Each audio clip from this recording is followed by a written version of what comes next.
दोस्तों, इच्छाधारी नागिन बहुत ही ज़्यादा खतरनाक होती है। कहते हैं यदि कोई नागिन के नाग को उससे अलग करता है तो नागिन उसका बदला ज़रूर लेती है।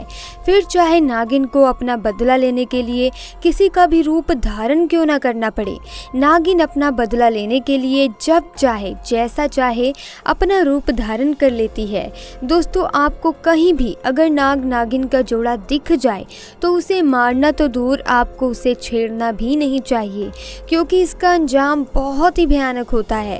कहते हैं अगर कोई भी गलती से नागिन के नाग को मार देता है तो नागिन अपने नाग के कातिलों का पीछा 7 जन्मों तक नहीं छोड़ती, जब तक वे नाग के कातिलों को मौत के घाट ना उतार दे। दोस्तों, इसी आधार पर आज मैं आपको नागिन के बदले की एक ऐसी सच्ची घटना सुनाने जा रही हूँ जिसे सुनकर आपकी रूह कांप जाएगी। वीडियो शुरू करने से पहले दोस्तों, एक बार सच्ची श्रद्धा से कमेंट बॉक्स में हर हर महादेव ज़रूर लिखें, ताकि भगवान शिव की कृपा आप पर और आपके परिवार पर हमेशा बनी रहे। दरअसल दोस्तों, ये घटना केवल 20 साल पुरानी है। एक बुजुर्ग व्यक्ति के साथ घटित हुई। अजय नाम का व्यक्ति उस समय बिजली बोर्ड में काम करता था और उसकी पोस्टिंग दिल्ली के पालम में थी, जहां वे मार्केट से बिजली के बिल के पैसे वसूल करता था। और वे एक दिन अपनी ड्यूटी के समय पर खाना खाकर आराम कर रहा था। तभी अचानक से एक नाग खिड़की से निकलकर उसके सामने आ जाता है। पहले तो वे नाग देखकर घबरा गए, परंतु पास में खड़े एक लड़के ने डंडा उठाया और नाग के फन पर दे मारा, जिसकी वजह से नाग घायल हो गया। और उसके बाद 4-5 डंडे मारने पर नाग की वहीं मृत्यु हो गई। और उसके बाद उन्होंने नाग को झाड़ियों में फेंक दिया। बाद में जब उनके साथ काम करने वाली कर्मचारी आए तो उन्होंने अजय से पूछा कि तुम इतने डरे हुए क्यों हो।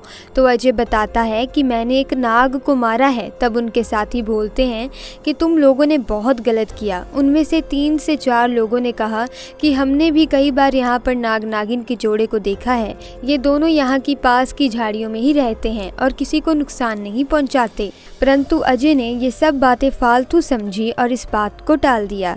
कुछ दिन बाद अजय का तबादला हो गया और वे रोहिणी में नौकरी करने लगा। उस बात को भूल भी गया कि उसने एक नाग को मारा था। फिर करीब 10 साल बाद प्रमोशन मिलने की वजह से एक बड़े अधिकारी के रूप में उनकी ड्यूटी पालम में हो गई। वो पिछली सारी बातें भूल चुके थे, लेकिन जब उन्होंने अपनी ड्यूटी दोबारा से संभाली तो वे उसी दिन जब दोपहर को खाना खाकर बैठे थे, तभी नागिन उसके सामने आकर फन फैलाकर बैठ गई। डर के मारे अजय उछल पड़े और जोर जोर से चिल्लाने लगे और पास में ही ऊपर टंगी रस्सी से लटक गए। करीब 2 घंटे तक वो रस्सी से लटके रहे, लेकिन नागिन ने अपना फन नीचे नहीं किया।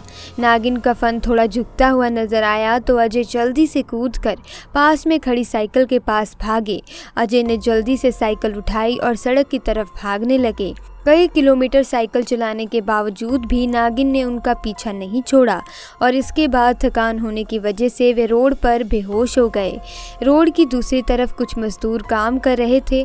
उनमें से एक मजदूर की उन पर नज़र पड़ी, तभी सारे लोग उनके पास चले गए। उससे पहले अजय होश में आते उन्होंने पीछे से आ रही नागिन को देख लिया और सारे मजदूरों ने मिलकर उस नागिन को भी मार दिया। जब अजय को होश आया तो उसने मरी हुई नागिन को अपने पास पड़ा हुआ पाया। उन मजदूरों में एक मजदूर काफी बुजुर्ग था और वे भी समझ गया था कि नागिन आदमी का पीछा कर रही है। उस बुजुर्ग मजदूर ने अजय से कहा कि आपने इस नागिन के नाग को मारकर बहुत बड़ी गलती की है। अब ये नागिन 7 जन्मों तक आपका पीछा नहीं छोड़ेगी।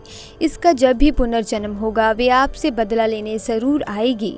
ये बात सुनकर अजय बहुत बुरी तरह से कांपने लगे। तो उसने उस बूढ़े मजदूर से इसका उपाय भी पूछा।